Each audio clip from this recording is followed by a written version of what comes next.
One thing we've learned throughout this pandemic is the importance of our open green spaces on our doorstep, and that's what the Blossom Garden does. It provides an accessible and inclusive space for everybody, celebrating nature.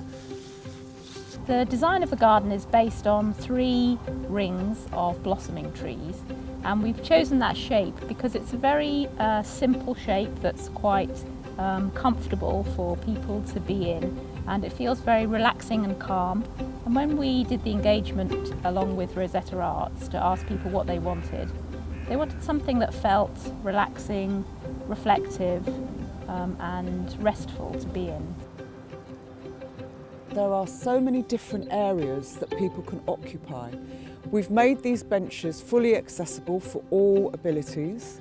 So wheelchair users, if they have the ability, can park up against the ends of them and then slide over. So there is deliberately not a armrest at the end.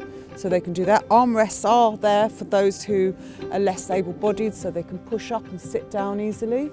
We've gone to reclaimed sources, recycled sources. There's areas where children can roly-poly down a hill. There's going to be areas where we're planting peat-free grown perennials in autumn this year, which will really increase the biodiversity here as well. My name is Carlton Acosta. I work at Neum Hospital in the intensive care department. I'm the ward manager there currently. COVID was a very horrible experience. I mean, Neum was hit quite hard by COVID with one of the highest case of COVID there, one of the highest death rate there. I mean, it had a horrible effect on all the staff and on all of our patients and all the families of our patients. The mark is still there. I think the mark will stay with us for quite a long time, actually. It's horrible.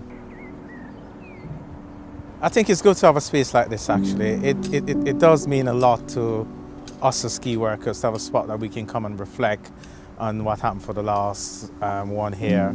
It would be a good spot for those who have lost loved ones to come as a means of just thinking about all the wonderful time they spent when they were alive, and think about the future also, because that's very, very important.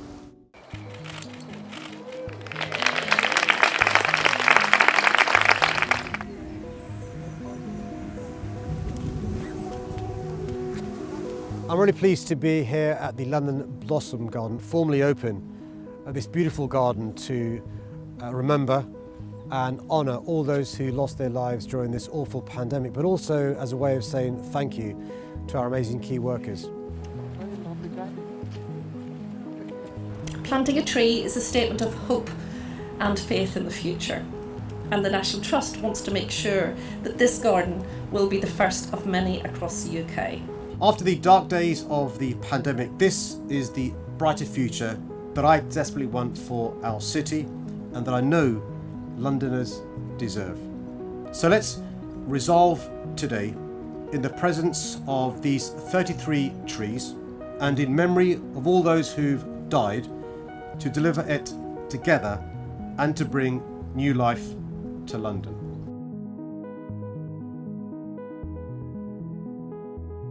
This was a really, really special opportunity for us to collaborate across the industry and the profession, to bring together so many different people from the landscape world to create a unique space that celebrates and reflects on what has been a very, very difficult time for lots of people.